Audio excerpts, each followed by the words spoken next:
და ერთი რამ მინდა ვთქვა, ესე იგი ძალიან კარგია ესე კლასის დაახლოებისთვის, რომ აი ხშირად მოხდეს თავშოთ აი ლიტერატურული საღამოები, პოეზიის საღამო, იქ ბუნებაში გასვლა, იქ რაღაცა, რატომ?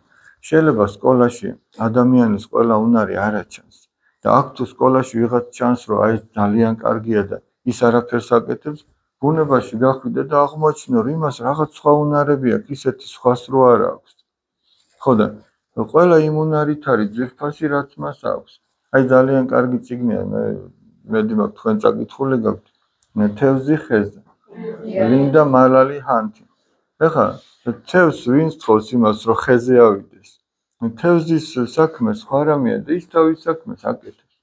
ბუნებაში რო გახვალ, ვიღაცა შეატყობ, რომ ძალიან ყოჩაღია, წყალს მოგიტანს, იქ წაქცეულს წამოაყენებს, ცეცხლის დანთება იცის. სხვა შეიძლება 1000-ია, მაგრამ ცეცხლი როგორ ჩნდება, როგორ ინთება, საერთოდ არ იცოდეს, მაგრამ ამან იცის სიტყვაზე თევზი როგორ დაიჭიროს, სხვა გავკვირვებული უყურებს, მე თევზი მარტო მაღაზიაში მენახა. ხო და აღმოვაჩენთ, რომ თურმე ის ბავშვი, რომელიც ერთი შეხედვით უუნაროა, თურმე ყველაზე ყოჩაღი სხვა რაღაცაში ის ყოფილა.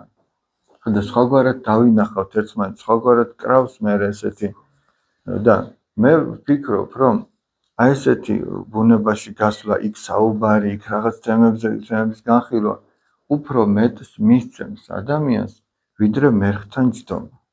აი მე ამაში დარწმუნებული ვარ. შეიძლება ვწდები, მაგრამ მე ამაში დარწმუნებული ვარ.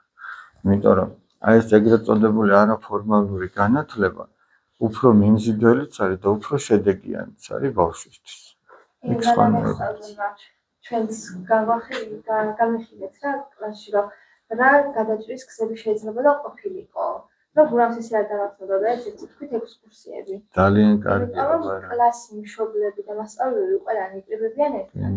მით უმეტეს 2 დღიანი თუ 3 დღიანი მოხერხდა ხო?